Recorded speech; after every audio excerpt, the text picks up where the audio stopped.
Hello everyone, good morning. कैसे हैं आप लोग? स्वागत है आपका खान ग्लोबल स्टडीज के ऑफिशियल ऐप पर। मैं आपका जीएस मेंटर ज्ञान प्रकाश झा आपके सामने हाजिर हूं फिजिक्स की अगली क्लास लेकर। And today we are going to discuss, आज हम लोग बात करेंगे हीट एंड टेम्परेचर में लॉ ऑफ थर्मोडायनेमिक्स की, यानी उष्मा गतिकी के नियम की। और फिर कुछ इंपॉर्टेंट फैक्ट्स हैं, कुछ पॉइंट्स हैं, उसे भी हम लोग डिस्कस करेंगे। और लास्ट में हम लोग कुछ सवाल भी डिस्कस करेंगे। आज 8 क्वेश्चन हैं जो कि आपके रेलवे के डिफरेंट एग्जाम में पूछे गए क्वेश्चंस हैं, उसे भी हम लोग डिस्कस करेंगे। तो सभी बच्चे एक बार जुड़ जाएंगे, then we will start the session of today. Hello Virendra, Shekhar, Pramod, Rahul, Zishan, Arjun, Vinod, Anisha, Harpal, Sangeeta, Shivam, Akash, Priyanshu, Manisha, Hrithik, Bharat, Akanksha. चलिए सभी लोग जुड़ चुके हैं तो हम लोग स्टार्ट करते हैं आज के सेशन को। पहले जो नोट हम लोग लिख रहे थे उसमें अभी कई सारे पॉइंट आपको और लिखने हैं, कुछ पॉइंट। तो नोट में ही अगला पॉइंट आपको लिखना है, मिट्टी के बर्तन में। लिखिएगा नोट में ही अगला पॉइंट, मिट्टी के बर्तन में घड़ा जैसे है ना, मिट्टी के बर्तन में पानी इवापोरेशन के कारण, इवापोरेशन या वाष्पीकरण के कारण ठंडा रहता है। कई बार पूछता है आपसे कि जो मिट्टी का बर्तन है उसमें जो पानी ठंडा रहता है वो किसकी वजह से ठंडा रहता है। तो मिट्टी के बर्तन में पानी ठंडा किसके कारण रहता है? इवेपोरेशन के कारण ठंडा रहता है।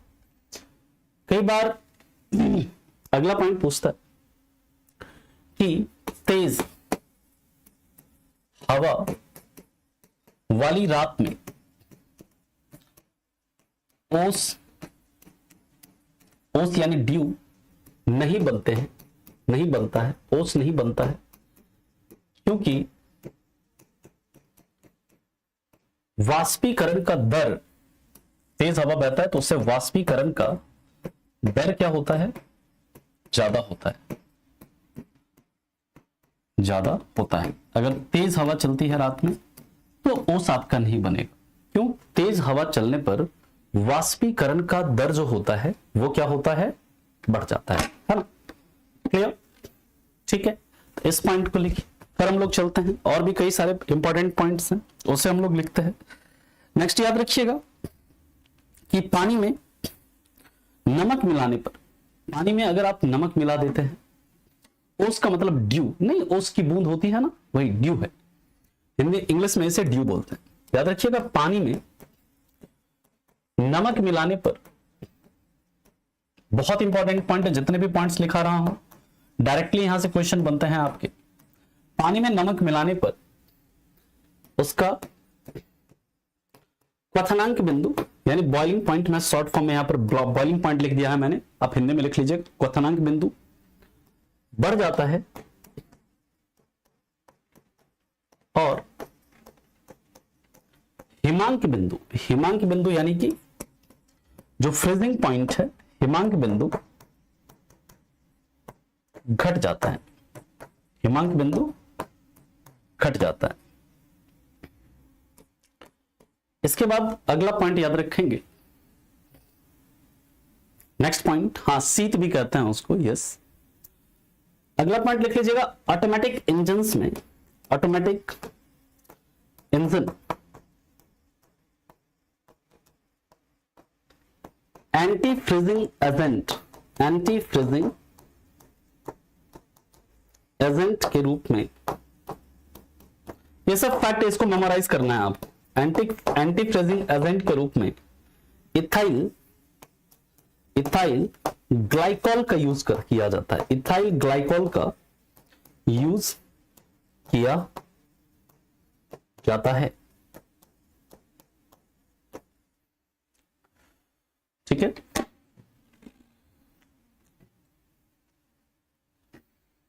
फटाफट इससे लिखें, फिर चलते हैं इसके आगे। और मेरा सवाल आप लोगों से, आप लोग ये बताइए कि वायु जो मतलब हवा है, हवा की स्पीड को किस यंत्र से मेजर किया जाता है? हवा की स्पीड को किस यंत्र से मेजर किया जाता है ना? लिख लीजिएगा, water is cool in pottery due to evaporation. अपनी भाषा में लिख लो, इंग्लिश हिंदी मैं मिक्स लिख रहा हूं, है ना। इसमें क्या होगा कि एक एक पॉइंट को हिंदी में इंग्लिश में लिखो, फिर मतलब बोलूं। अब लिख लीजिएगा कि in night of fast wind dew is not formed because of rate of evaporation is high। ठीक है, और आप ये बताइए, पानी में जब नमक मिलाते हैं, एक चीज यहां पर और भी याद रखिएगा, जब पानी और नमक को मिलाते हैं ना, पानी और नमक का जो घोल होता है उसको याद रखिएगा क्या बोलते हैं, उसको ब्राइन बोला जाता है।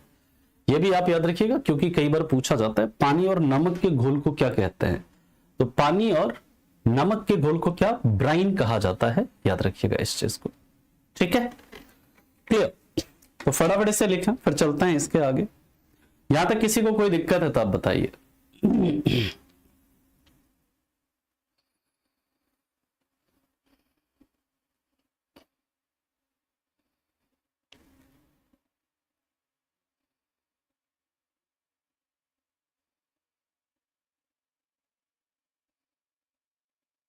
दो तीन पॉइंट और है, उसे लिख लेते हैं, फिर हम लोग अगले पॉइंट पर चलेंगे।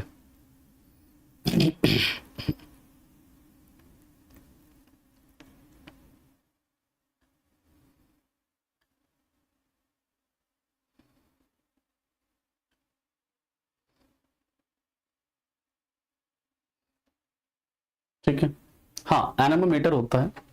सबसे अंतिम पॉइंट जो मैंने लिखा है वो लिखा है ऑटोमेटिक इंजन। जो ऑटोमेटिक इंजन वगैरह होता है ना, उसमें एंटी फ्रीजिंग एजेंट के रूप में, है ना, किसका यूज होता है, इथाइल ग्लाइकॉल, एक केमिकल होता है, इसका यूज किया जाता है। ये मेमोराइज करना है इस पॉइंट को। पानी और नमक के घोल को ब्राइन कहा जाता है। ब्राइन मैं लिख दे रहा हूं, ब्राइन कहते हैं। ठीक है, पानी और नमक के घोल को क्या कहा जाता है, ब्राइन। ठीक है,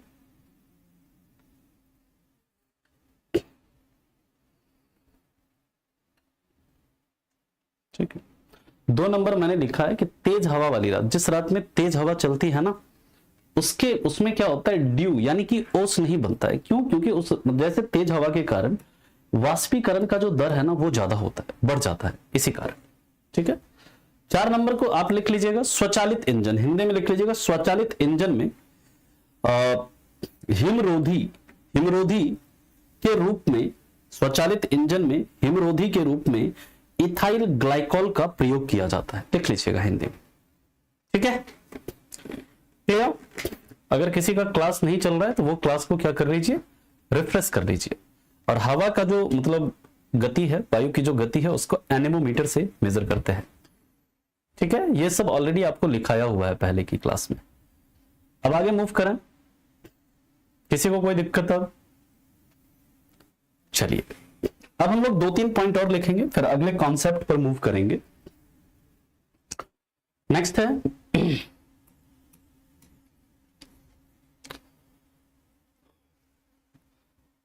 पंखा चलने पर कमरे का तापमान क्या होता है, बढ़ता है। सर कैसी बात कर रहे हैं, कुछ भी बोल रहे हैं आप। पंखा चलाने पर कमरे का तापमान बढ़ता है क्या? हाँ, बिल्कुल बढ़ता है।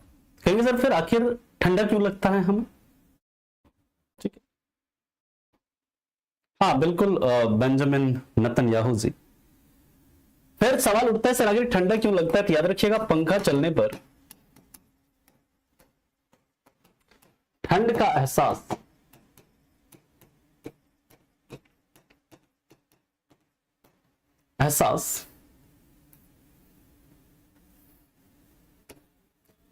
पसीने के वाष्पीकरण के कारण होता है। पसीने के वाष्पीकरण के कारण होता है। जो हमारा पसीना होता है ना, स्वेट होता है ना, उसका वाष्पीकरण होता है, जिसके कारण क्या होता है, हमें मतलब ठंड का एहसास होता है। ठीक है, इसके बाद की बात करते हैं। नेक्स्ट याद रखिएगा, थर्मस फ्लास्क, जो थर्मस वगैरह होता है ना, थर्मस फ्लास्क के अंदर सिल्वर की कोटिंग की जाती है, सिल्वर की परत चढ़ाई जाती है, ताकि कोई भी चीज थर्मस फ्लास्क के अंदर क्या हो, गर्म रहे। जो चीज गर्म है वो गर्म रहे, और जो चीज ठंडा रहे वो ठंडा ही रहे। ठीक है, तो ये 3 पॉइंट आप याद रखेंगे। ठीक है, क्लियर है पॉइंट। ठंड में इसलिए होता है ना ऐसा रंगोली, टेम्परेचर कम होता है इस कारण से। ठीक है, टेम्परेचर कम होता है उस समय, इसीलिए। ये क्वेश्चन एसएस से जीडी में पूछा था। कौन सा क्वेश्चन आयुष? अरे थर्मस नहीं होता है, थर्मस जिसमें पानी उनी रखते हैं, कोई चीज गर्म चीज को गर्म रखने के लिए, ठंडा चीज को ठंडा रखने के लिए।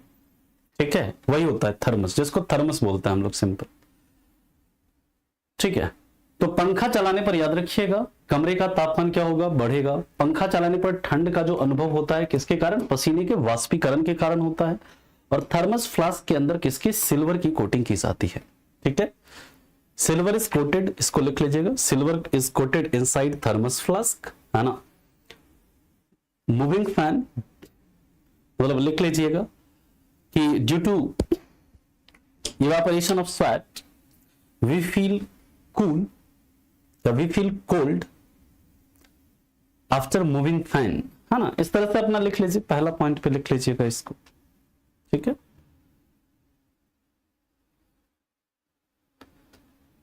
हाँ, रूम कमरे का तापमान बढ़ जाएगा ऋतिक, है ना। पंखा चलाने पर क्या होता है, कमरे का तापमान बढ़ जाता है।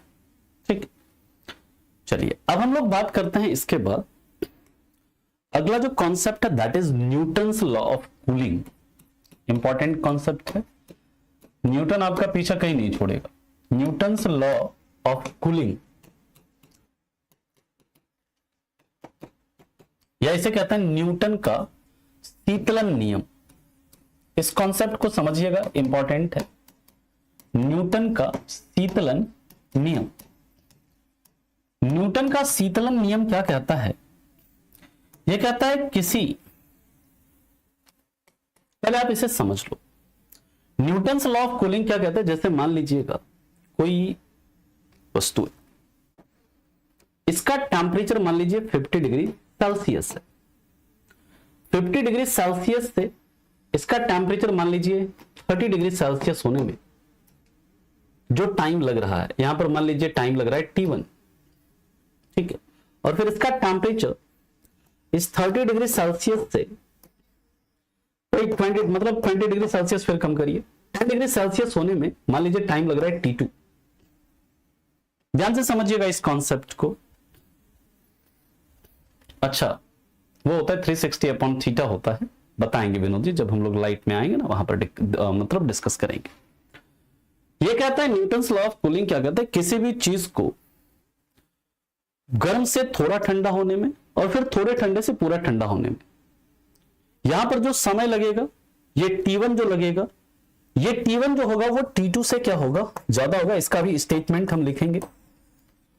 यानी कि जैसे मान लीजिए पानी है, पानी को आप गर्म कर दीजिए, उस पानी को गर्म करिए, उसको गर्म से थोड़ा ठंडा होने में जितना समय लगेगा, उस थोड़े ठंडा से पूरा ठंडा होने में उसको ज्यादा समय लगेगा। मान लीजिए पानी बहुत गर्म है, उसको पानी को गर्म से अगर वो थोड़ा ठंडा हो रहा है तो उसमें मान लीजिए अगर 5 मिनट लग रहा है, ठीक है, तो उसको पूरा ठंडा होने में 5 मिनट से ज्यादा समय लगेगा।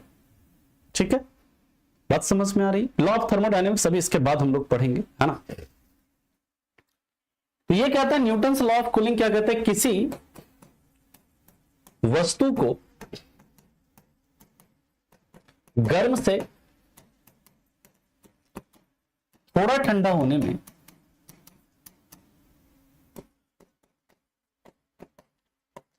जितना समय लगता है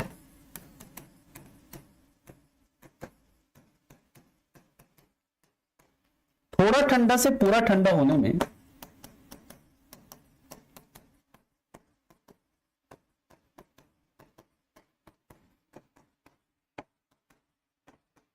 उससे ज्यादा समय लगेगा।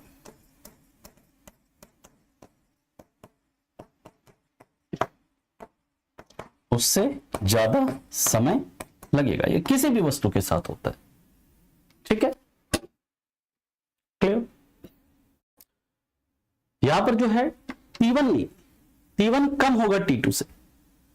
यहां पर T1 जो है वो कम होगा T2 से, यानी कि पूरे गर्म से थोड़ा ठंडा होने में जो समय लगा और थोड़ा ठंडा से पूरा ठंडा होने में उसे ज्यादा समय लगेगा। इसलिए पानी जब गर्म होता है, बहुत गर्म कर लीजिए पानी को, पानी गर्म से थोड़ा ठंडा जल्दी हो जाएगा, लेकिन थोड़े ठंडे से पूरा ठंडा होने में उसको ज्यादा समय लगेगा। इस तरह किसी भी वस्तु के साथ होता है।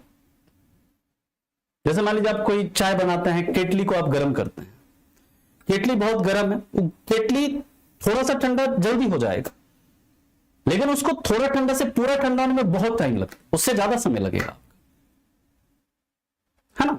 तो ये कौन कहता है ऐसा? ये नियम किसने दिया था? ये दिया था न्यूटन ने। और इसी को हम लोग क्या बोलते हैं? न्यूटन्स लॉ ऑफ कूलिंग या न्यूटन का शीतलन नियम कहते हैं इसको, ठीक है। बात समझ में आ गई? किसी को इसमें कोई दिक्कत? कॉन्सेप्ट समझिए। देखिए एक कॉन्सेप्ट ही आपसे पूछेंगे, ठीक है ना। आगे चला हम लोग, यहां तक किसी को कोई दिक्कत?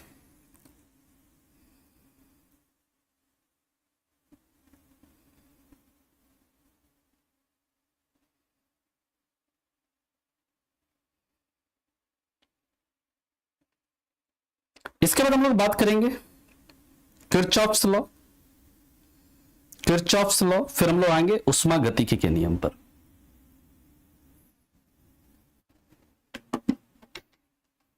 ठीक है, चलिए।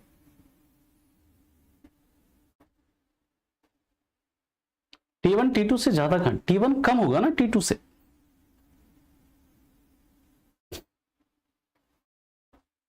ठीक है, मैं फिर से बोल समझा दे रहा हूं। देखिए कोई भी वस्तु है, उसका टेम्परेचर मान लीजिए क्या है, 50 डिग्री है। 50 डिग्री से उसका टेम्परेचर मान लीजिए 30 डिग्री होने में, यहां पर मान लीजिए लग रहा है 5 मिनट, मान लो 1 सेकंड के लिए। तो इसका 30 डिग्री से लेकर के इसको फिर 10 डिग्री तक इसका टेम्परेचर होने में ये ज्यादा समय लेगा, यानी कि मोर देन 5 मिनट लेगा। यानी T2 होगा वो 5 मिनट से ज्यादा होगा, हो सकता है 7 मिनट हो, 10 मिनट हो, है ना। तो ये आपको याद रखना, यानी कि T2 is more than T1 या T1 is less than T2, ये आप लिख सकते हैं। अब इसके बाद की बात करते हैं, अगला है किरचॉफ्स लॉ। ये किरचॉफ्स लॉ हम लोग इलेक्ट्रिसिटी में भी पढ़ेंगे। वहां पर हम लोग किरचॉफ का करंट लॉ पढ़ेंगे, किरचॉफ्स का वोल्टेज लॉ पढ़ेंगे, लेकिन यहां पर जो किरचॉफ का नियम ये हीट वाला है। किरचॉफ का नियम क्या कहता है? उष्मा का अच्छा अवशोषक, कल भी आपको बताया था ना, गुड ऑब्जर्वर ऑफ हीट और गुड रिफ्लेक्टर्स ऑफ हीट। उष्मा का अच्छा अवशोषक, उष्मा का अच्छा परावर्तक भी होता है। Good observer of heat, good observer of heat और गुड रिफ्लेक्टर ऑफ हीट। यानी कि जो चीज जितना जल्दी गर्म होगा वो चीज उतना ही जल्दी क्या होगा, ठंडा होगा, है ना। कल मैंने बताया था जैसे स्टील है, तो जितना जल्दी गर्म होता है उतना ही जल्दी क्या होता है, ठंडा होता है। कोई जैसे मान लीजिए पानी है, जितना धीरे धीरे गर्म होगा उतना धीरे धीरे क्या होगा, ठंडा होगा। ये किरचॉफ ने क्या कहा, कोई चीज जितना जल्दी गर्म होता है वो चीज उतना ही जल्दी क्या होता है, ठंडा होता है। यानी कि जो हीट को जितना जल्दी एब्जॉर्ब करता है ना, वो उतना ही जल्दी हीट को क्या करता है, रेडिएट भी करता है। यानी कि जो जितना जल्दी हीट को क्या करेगा, अवशोषित करेगा, वो उतना ही जल्दी हीट को क्या करेगा, रिफ्लेक्ट भी करेगा, है ना। ये किसने कहा था? ये कहा था किसने? किरचॉफ ने। क्लियर? बात समझ में आ गई?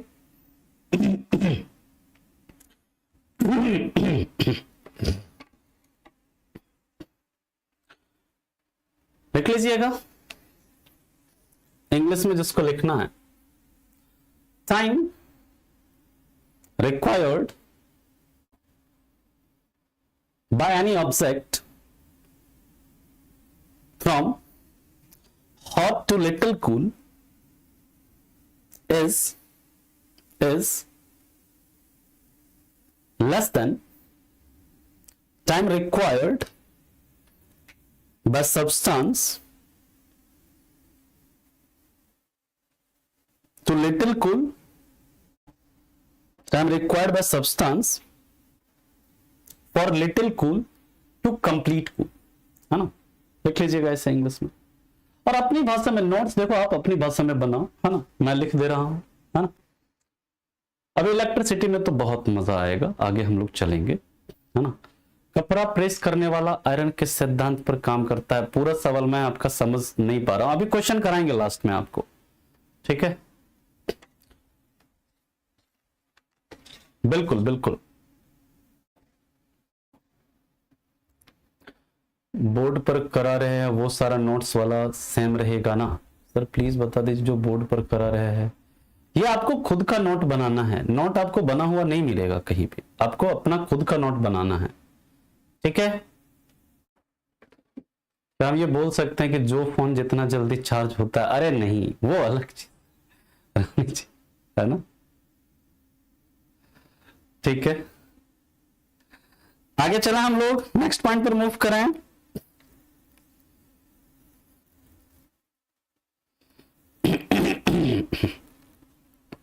अब हम लोग उष्मागतिकी के नियम की बात करते हैं, उष्मागतिकी के नियम की बात करते हैं। चलिए, अब उष्मागतिकी के नियम बहुत इंपॉर्टेंट है, ये उष्मागतिकी के नियम, और कल से हम लोग स्टार्ट करेंगे वर्क एनर्जी एंड पावर। बहुत, इस पूरे वीक हमारा वर्क एनर्जी एंड पावर ही चलेगा। लॉ ऑफ थर्मोडायनामिक्स, तो सबसे पहला जो लॉ है वो है जीरोथ लॉ ऑफ थर्मोडायनामिक्स। सबसे पहला लॉ कौन सा है? Zeroth law of thermodynamics.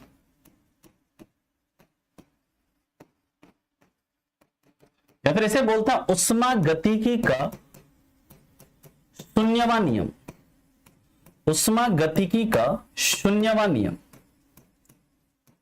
पहले आप इसे समझ लो, फिर इसे हम लिखेंगे। उष्मागतिकी का शून्यवां नियम क्या कहता है, आप पहले समझिएगा, ठीक है? ये कोई बॉडी है, समझो, ये कोई बॉडी है ए और ये कोई बॉडी है बी, समझिए। ये ए और बी एक दूसरे के साथ किस में है? थर्मल इक्विलिब्रियम में है। थर्मल इक्विलिब्रियम में है, इसका मतलब क्या है? इसका टेम्परेचर ऑफ ए और टेम्परेचर ऑफ बी ये क्या है? इक्वल है। बहुत सिंपल सा लॉ है, कुछ भी नहीं है इसमें, बहुत सिंपल सा लॉ है ये। क्या कहता है? अगर दो पिंड है ए और बी, ये एक दूसरे के साथ किस में है? थर्मल इक्विलिब्रियम में है, यानी कि इसका टेम्परेचर और इसका टेम्परेचर क्या है? इक्वल है। और कहता है अगर दूसरा बी और सी भी एक दूसरे से क्या है? थर्मल इक्विलिब्रियम में है, यानी कि टेम्परेचर ऑफ बी और टेम्परेचर ऑफ सी ये भी क्या है? इक्वल है। तो ये कहता है उस जीरोथ लॉ ऑफ थर्मोडायनेमिक्स कि टेम्परेचर ऑफ ए और टेम्परेचर ऑफ सी ये क्या होगा?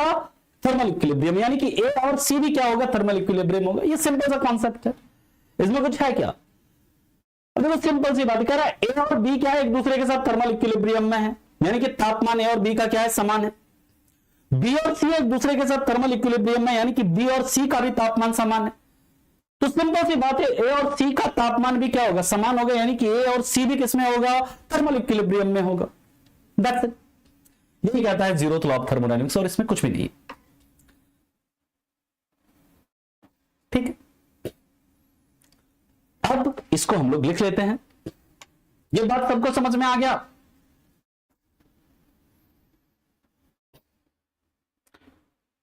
ठीक है, चलो तो इसे हम लोग लिख लेते हैं।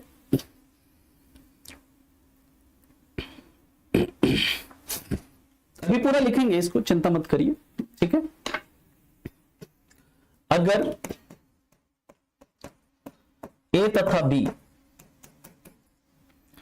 थर्मल इक्विलिब्रियम में है, जब ए तथा बी का तापमान, ऐसे ही लिख लीजिए, तापमान समान है और बी तथा सी का तापमान समान है, यानी ये दोनों थर्मल इक्विलिब्रियम में है, तो ए और सी का तापमान भी क्या होगा, यानी ए और सी भी थर्मल इक्विलिब्रियम में होगा, ए और सी का तापमान भी क्या होगा, समान होगा।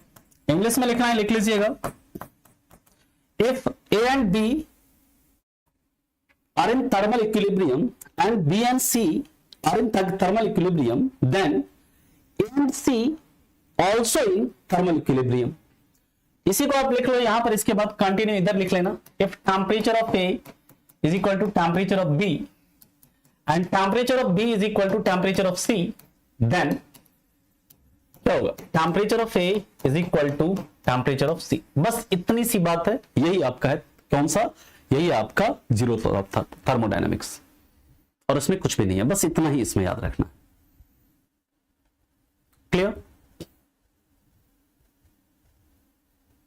बात समझ में आ गई?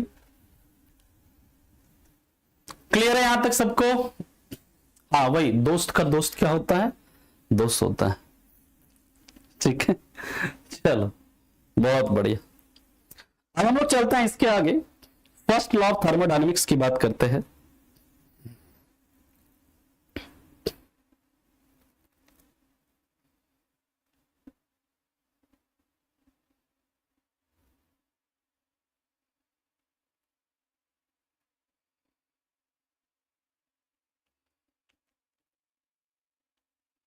चलें आगे, लिख लिया,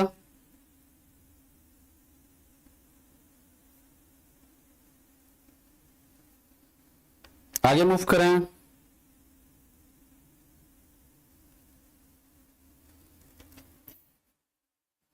क्वेश्चन पे आएंगे, अभी क्वेश्चन अभी लास्ट में कराएंगे, चिंता मत करिए।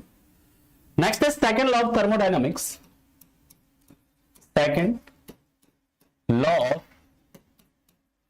सॉरी फर्स्ट होगा ना, सेकंड नहीं, first law of thermodynamics, first law of thermodynamics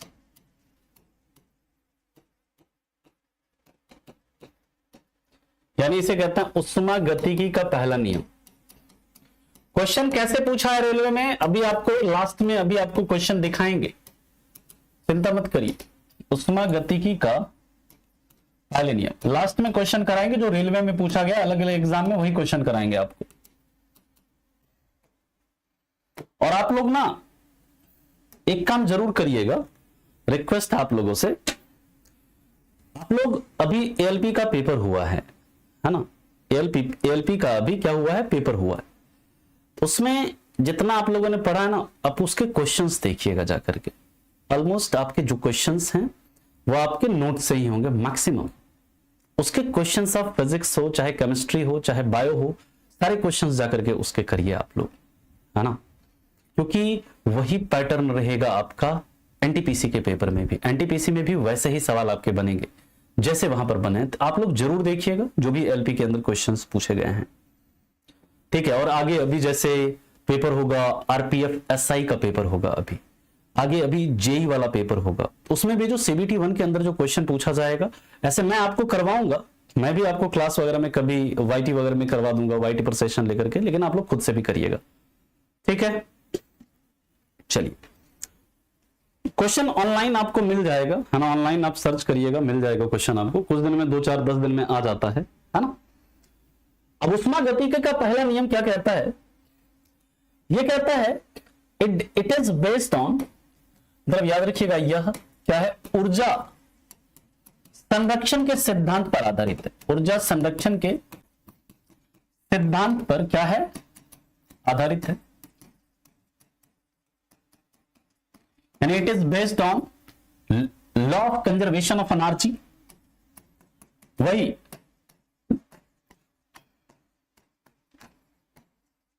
यानी हीट को ना तो क्या कर सकते हैं, energy can not neither be created nor be destroyed. हम क्या कर सकते हैं, ऊर्जा को, वही बात जो है, ऊर्जा को ना तो बनाया जा सकता है ना ही नष्ट किया जा सकता है।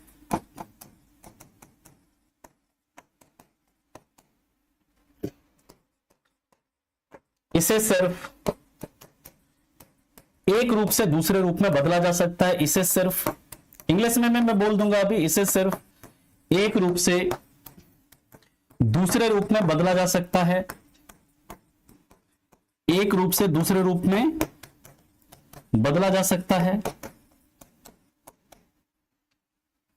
यानी energy neither be created nor be destroyed, it can only change from one form to another form.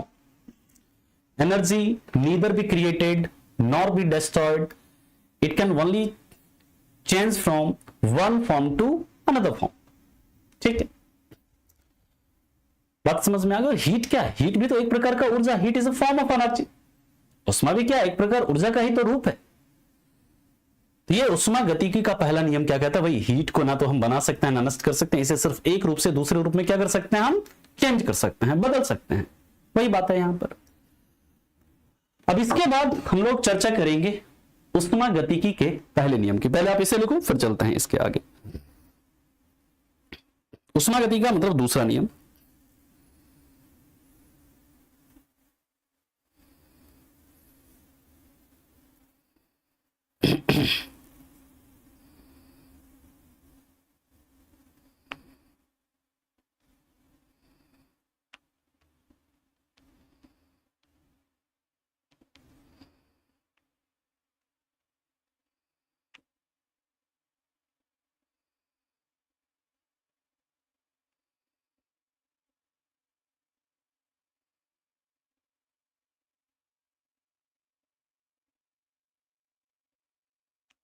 लिख लिया।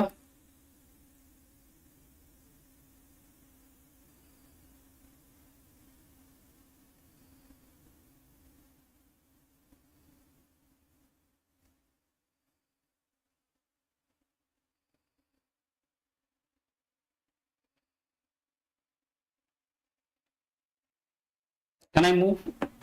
ठीक, नेक्स्ट है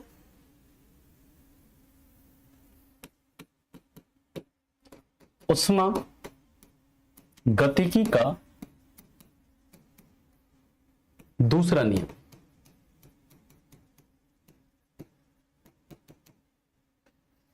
यानी कि सेकंड लॉ ऑफ थर्मोडायनामिक्स।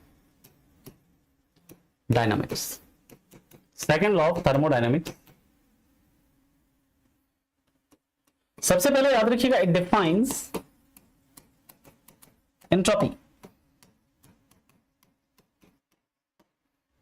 यह एंट्रोपी को परिभाषित करता है। इसे अभी हम समझेंगे। यह एंट्रोपी को क्या करता है, परिभाषित करता है।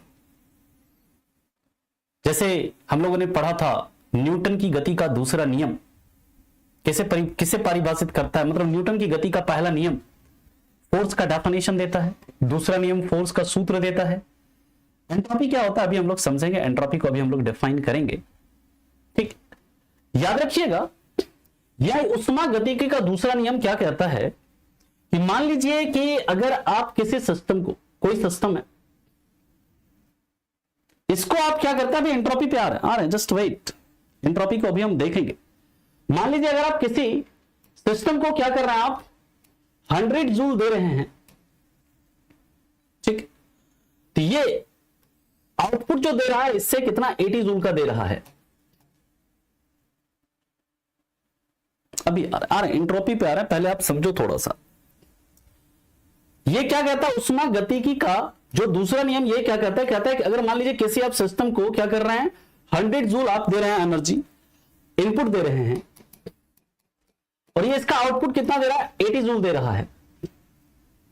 इसका मतलब क्या है कि जो इसमें से ये जो सिस्टम है इसने क्या किया, इस 100 जूल से जो भी मतलब काम किया इसने 80 जूल का, ये 20 जूल का एनर्जी जो है इस सिस्टम के द्वारा क्या हो गया, अब्सॉर्ब हो गया, इस सिस्टम के द्वारा क्या किया गया, यूज किया गया। ठीक है, क्लियर है। पहले आप इसे लिखेंगे, पहले आप इसका एक डेफिनेशन लिख लीजिए, फिर हम एंट्रोपी को डिफाइन करेंगे और उसके बाद इसके आगे के मुद्दे पर चलेंगे। याद रखिएगा,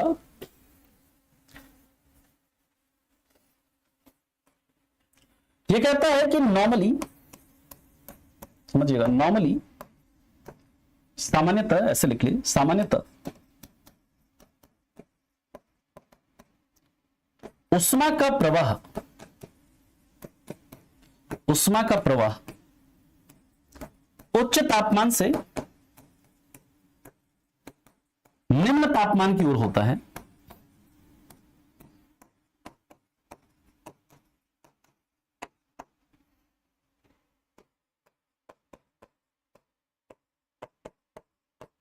सामान्यतः उष्मा का प्रवाह उच्च तापमान से निम्न तापमान की ओर होता है, लेकिन अगर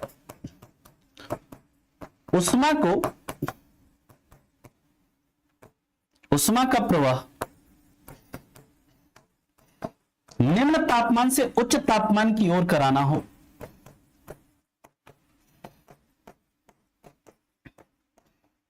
निम्न तापमान से उच्च तापमान की ओर कराना हो,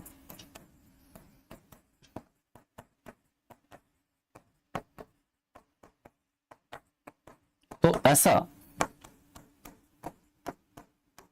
मशीन के द्वारा संभव है।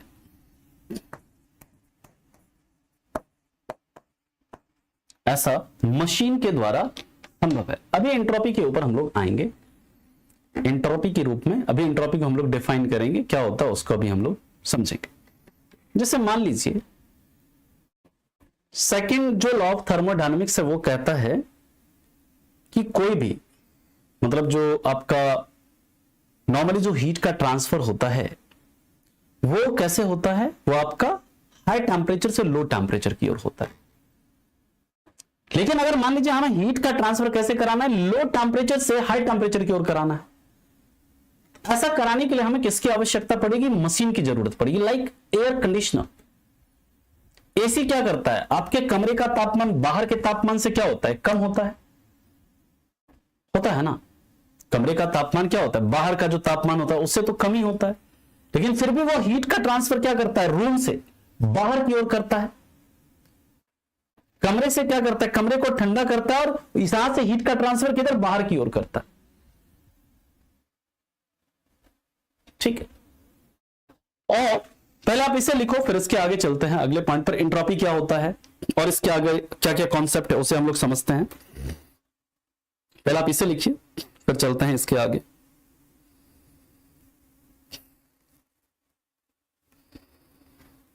रेफ्रिजरेटर भी इसी का एग्जाम्पल है।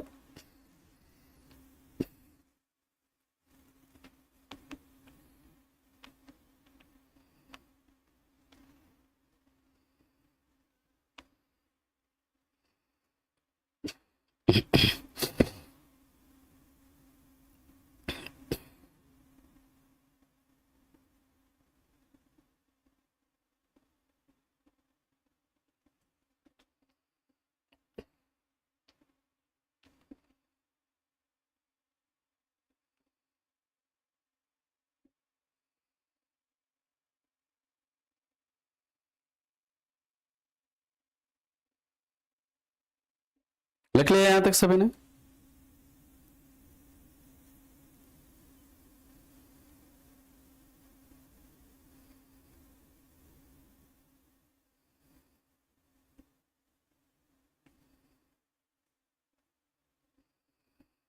चलिए, अब एंट्रोपी क्या है हम लोग उसकी चर्चा करते हैं। देखो एंट्रोपी जो है ना, इसको हिंदी में भी हम लोग क्या बोलते हैं, एंट्रोपी ही बोलते हैं। एंट्रोपी को हम लोग हिंदी में भी क्या बोलते हैं, एंट्रोपी। इसका कोई हिंदी मीनिंग नहीं है। एंट्रोपी का मतलब याद रखिएगा, उष्मा का वह रूप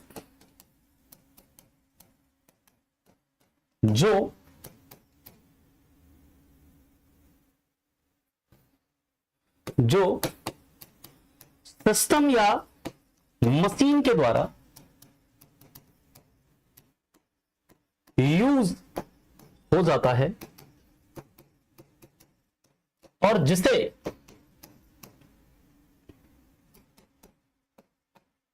अन्य ऊर्जा में कन्वर्ट नहीं किया जा सकता, कन्वर्ट नहीं किया जाता।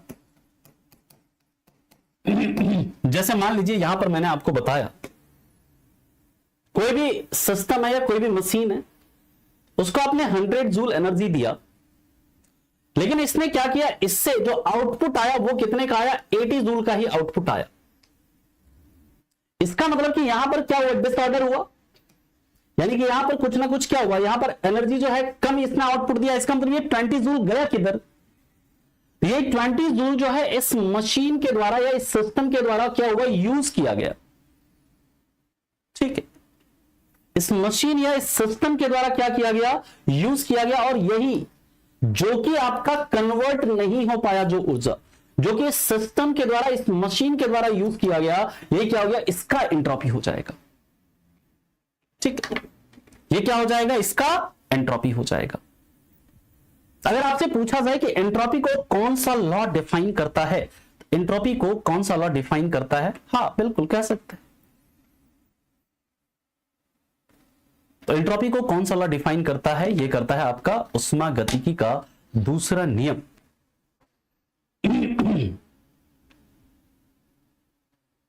क्लियर है? सवाल कैसे बनेगा अभी हम लोग देखेंगे इसके ऊपर। यहां तक किसी को कोई तकलीफ, कोई परेशानी, कोई समस्या है तो आप बताइए।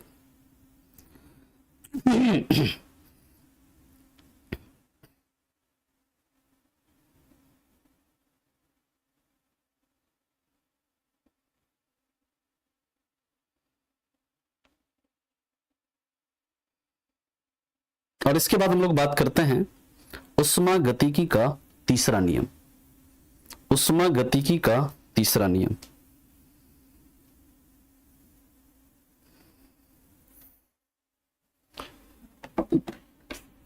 अच्छा आगे वाला स्लाइड्स, ठीक है। ऊष्मागतिकी का थर्ड लॉ ऑफ थर्मोडायनेमिक्स,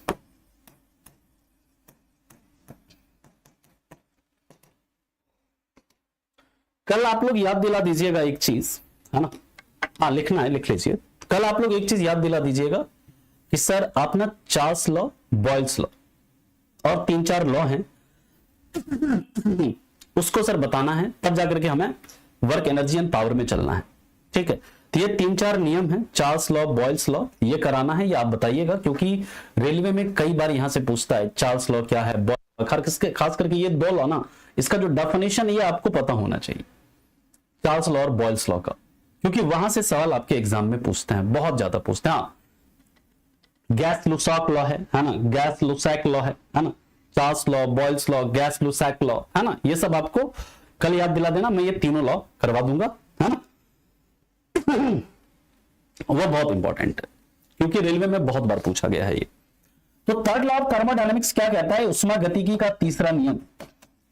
ये आपको कई किताबों में नहीं मिलेगा, बहुत सारी किताबों में आपका नहीं दिया गया है, लेकिन रेलवे वाले पूछ देते हैं कई बार।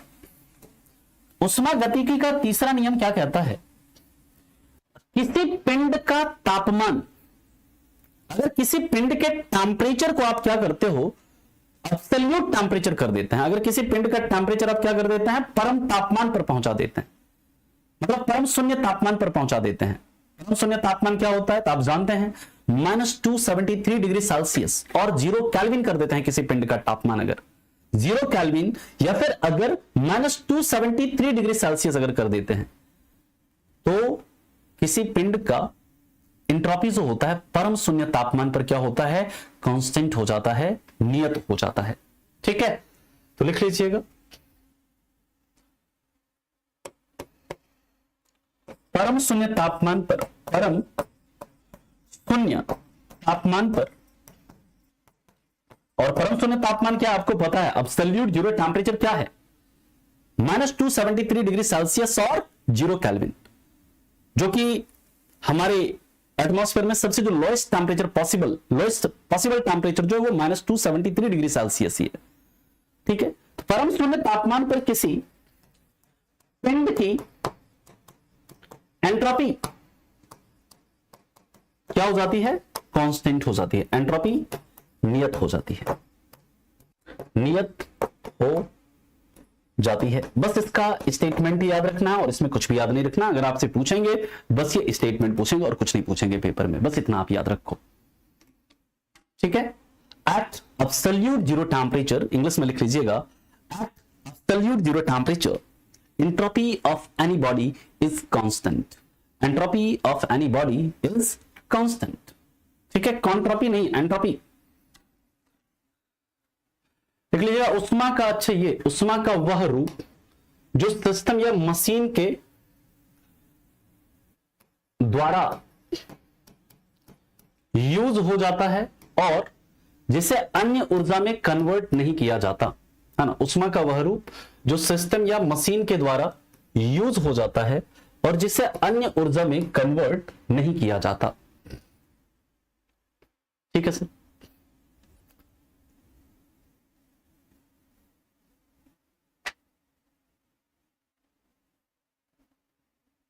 बात समझ में आ गई। देखिए जितना इससे जितेंद्र न्यूमेरिकल बनना था हीट एंड टेम्परेचर से, वो मैंने ऑलरेडी आपको सारा न्यूमेरिकल करवा दिया है, जितना भी न्यूमेरिकल बनता है इससे। ठीक है, अब हम लोग चलते हैं आज के सवाल की तरफ। आज के सवाल की तरफ इसका बस स्टेटमेंट आप रट लीजिए, इसको रट्टा मार लो, परम शून्य तापमान पर किसी पिंड की एंट्रोपी क्या हो जाती है, नियत हो जाती है, दैट्स इट, और इसमें कुछ भी नहीं। अब हम लोग चलते हैं, देखिए यहां से कैसे कैसे सवाल बनते हैं उसे अब हम लोग देखते हैं। कल हमारा जो टॉपिक स्टार्ट होगा वो होगा वर्क एनर्जी एंड पावर। कल जो हमारा टॉपिक स्टार्ट होगा वो क्या होगा, वर्क एनर्जी एंड पावर। ये एक क्वेश्चन है, अभी मैंने ये कराया नहीं है, कल हम कराएंगे आपको। कल आपको याद दिलाना है क्या क्या, एक तो ब्लैक बॉडी कराना है, कृष्ण पिंड, और बाकी ये 3 law, Charles law, Boyle's law, gas law या गैस लोसैक लॉ भी बोलते हैं उसे, ये 3 लॉ भी कराना है। तो ये 3 लॉ करके और प्लस ब्लैक बॉडी करके हम लोग मूव करेंगे किस पर, वर्क एनर्जी एंड पावर पर। कल हमारा work energy and power start हो जाएगा। यहां पर जब बात करते हैं, देखिए जो सोलर कुकर होता है ना, सबसे पहले याद रखना सोलर कुकर में कौन सा मिरर का यूज होता है, बता सकते हो आप लोग? सोलर कुकर में कौन से मिरर का यूज होता है? सोलर कुकर, अरे सौर कुकर है ना, जो कि सूर्य के रोशनी पर क्या करता है, खाना पकाता है, सूर्य के रोशनी का यूज करके। और याद रखिएगा सोलर कुकर में किसका यूज होता है, अवतल दर्पण का यूज होता है, कॉनकेव मिरर का यूज होता है। याद रखिएगा, ये 1 लाइनर वाले कॉपी में लिख लो ये सब पॉइंट। और कुकर का जो हैंडल होता है, कुकर में हैंडल होता है ना जी, वो किसका बना होता है, वो बना होता है बैकेलाइट का। किसका बना होता है, बैकेलाइट का, जो कि क्या है, एक थर्मोसेटिंग प्लास्टिक है। इसी बैकेलाइट से आपका इलेक्ट्रिक स्विच वगैरह होता है ना, वो भी इसी से बनता है। ठीक है, याद रखिएगा। और सोलर कुकर का जो अंदर का कलर होता है ना, सोलर कुकर के अंदर का जो रंग होता है वो कैसा होता है, काला होता है। क्योंकि काला रंग क्या करता है, सभी प्रकार के उष्मीय विकिरण को, सभी प्रकार के हीट रेडिएशन को क्या कर लेता है, अब्सॉर्ब कर लेता है। कल हम लोग पढ़ेंगे कि ठंड में हम लोग काले कपड़े पहनते हैं, क्यों? क्योंकि काला रंग क्या करता है, सभी प्रकार के हीट रेडिएशन को अब्सॉर्ब कर लेता है। कभी भी चाय जो है काले रंग के कप में नहीं पीते हैं। काले रंग के कप में चाय इसलिए नहीं पिया जाता है क्योंकि काला रंग जो होता है ना, उसमें आप देखो क्या करना, एग्जांपल देखना, आज करके देखना, आप काले रंग का कोई कप लेना और कोई दूसरे रंग का कप लेना, दोनों में आप क्या करना, चाय या गर्म पानी डाल देना। काला रंग जिसमें जो रखा रहेगा ना, पानी या चाय, वो जल्दी ठंडा हो जाएगा। बाकी दूसरे रंग वाला जो होगा, चाय या पानी जो भी रखते हैं, वो मतलब थोड़ा लेट से ठंडा होगा। क्योंकि काला रंग क्या करता है ना, वो हीट रेडिएशन को, सारी हीट रेडिएशन को क्या करेगा, अब्सॉर्ब करेगा। तो वो हीट रेडिएशन को जितना जल्दी अब्सॉर्ब करता है उतना जल्दी क्या करता है, वो उसे रिलीज भी करता है। बात समझ में आ रही है? ठीक है, तो इसका सही उत्तर क्या हो जाएगा? It's correct answer is option C. अगला क्वेश्चन, ये सारा रेलवे में पूछा गया क्वेश्चन है, ठीक है ना।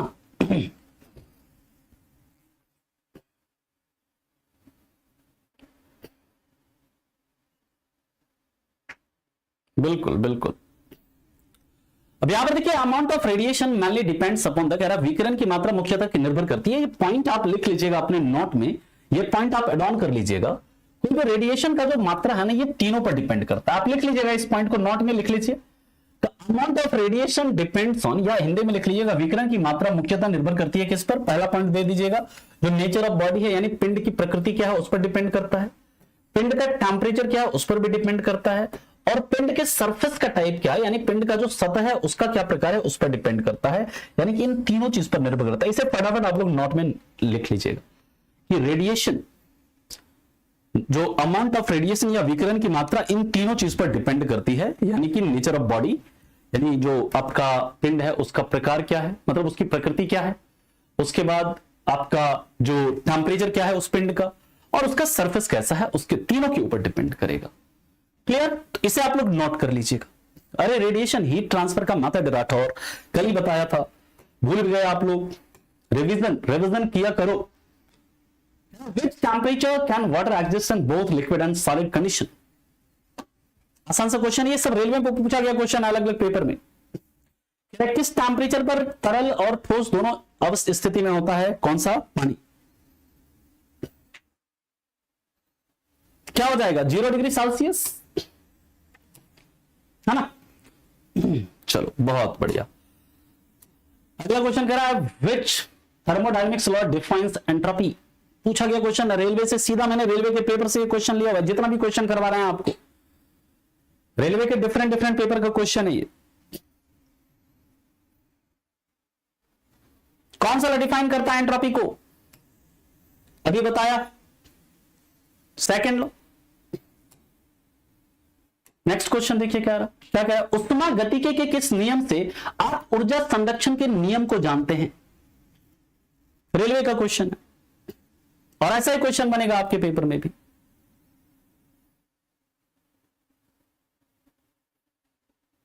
पहला नियम होगा, है ना जी, फर्स्ट लॉ,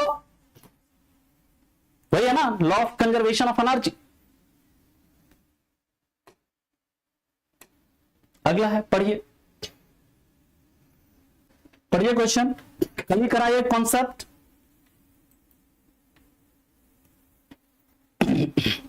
कल ये कॉन्सेप्ट कराया है।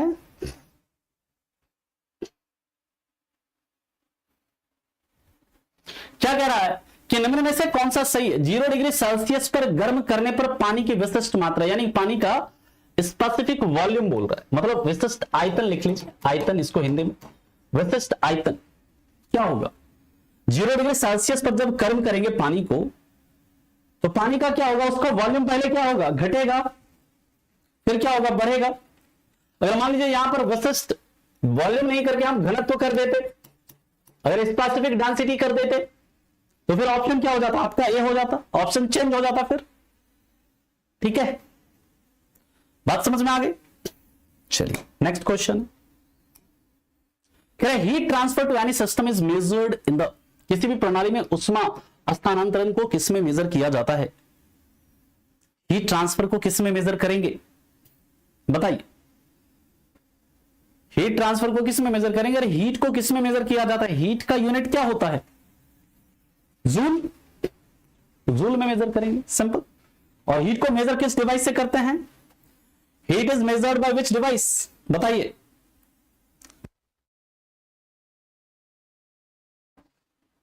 Heat is measured by which device?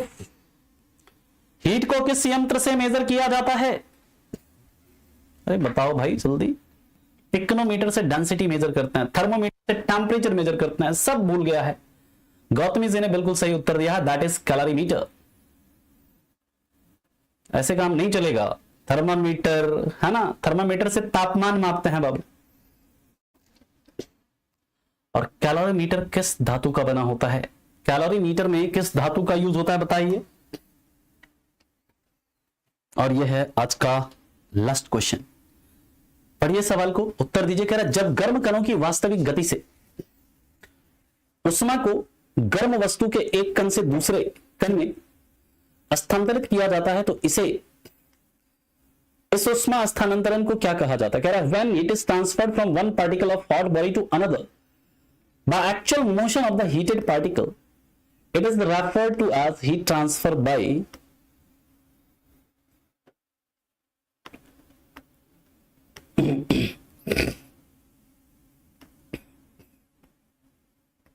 बताइए क्या कहेंगे? यहां पर कह रहा है कि जो आपका एक पार्टिकल से दूसरे पार्टिकल में उसके मोशन के कारण हो रहा है, motion of the heated particle. यहां पर जो हीटेड पार्टिकल है वो खुद मूव करके हीट का ट्रांसफर कर रहा है, तो उसे क्या बोलेंगे? उसे कहेंगे कन्वेक्शन कहेंगे। क्या कहेंगे? कन्वेक्शन। तो इसका सही उत्तर क्या हो जाएगा? Option B is the right answer. ठीक है, क्योंकि यहां पर एक्चुअल मोशन बोल रहा है, मोशन हो रहा है उसका।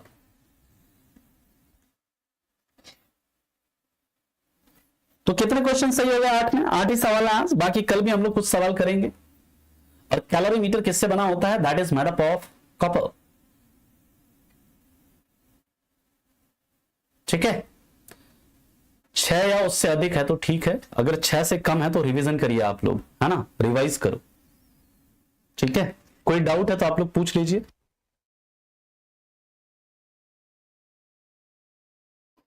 कोई डाउट है तो आप पूछ लें।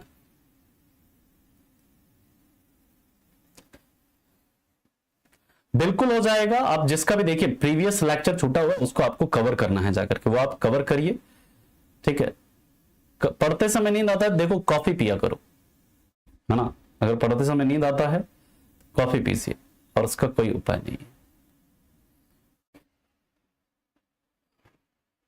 आयतर और घनत्व अलग अलग है ना। ठीक है,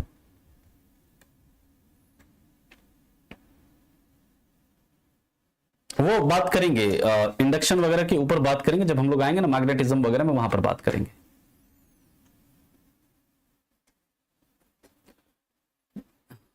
डिग्री सेल्सियस को फ़ारेनहाइट में कैसे चेंज करें, जाकर के लेक्चर देखो, पुराना वाला लेक्चर है ना, उसमें पूरा चेंज करने बताए हैं ना जी, सारा एक एक कि फ़ारेनहाइट से कैसे सेल्सियस में होगा, सेल्सियस से फ़ारेनहाइट में, फ़ारेनहाइट से केल्विन में, एक एक चीज बताएं कि नहीं? याद करो, सबको बताएं, पूछे कि कहीं कोई दिक्कत तो है। सवाल भी कितना सारा कराया आप लोगों को।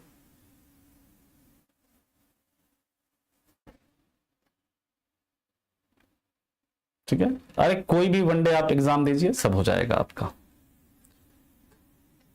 ठीक है, पूछिए क्या क्वेश्चन है छोटू पांडे जी।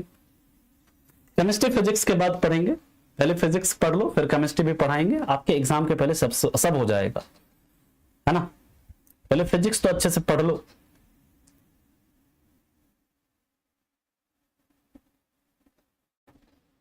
रिवीजन तो देखो करना पड़ेगा, वीक में कम से कम एक दिन आप रिवीजन के लिए रखिए।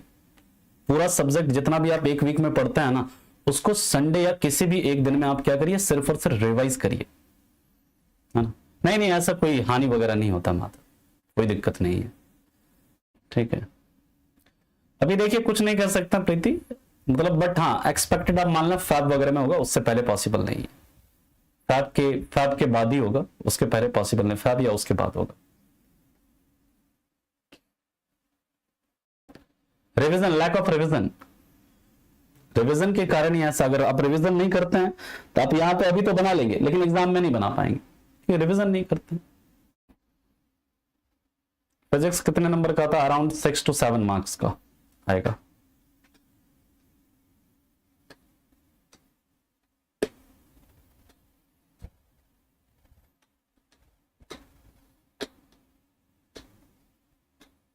अब देखिए कम से कम डिपेंड करता है आपका क्या स्केड्यूल है। अगर आप पूरा दिन अगर आपके पास है तो 4-5 आप लेक्चर देख सकते हो आराम से, 4 to 5। न्यूमेरिकल नहीं आता है ना, तो न्यूमेरिकल के लिए आपको प्रैक्टिस करना पड़ेगा। क्लास में जितना न्यूमेरिकल कराते हैं आप उतना ही करो, वो अगर आपसे हो रहा है तो कोई दिक्कत नहीं है। अभी वर्क एनर्जी पावर में बहुत न्यूमेरिकल कराएंगे आपको।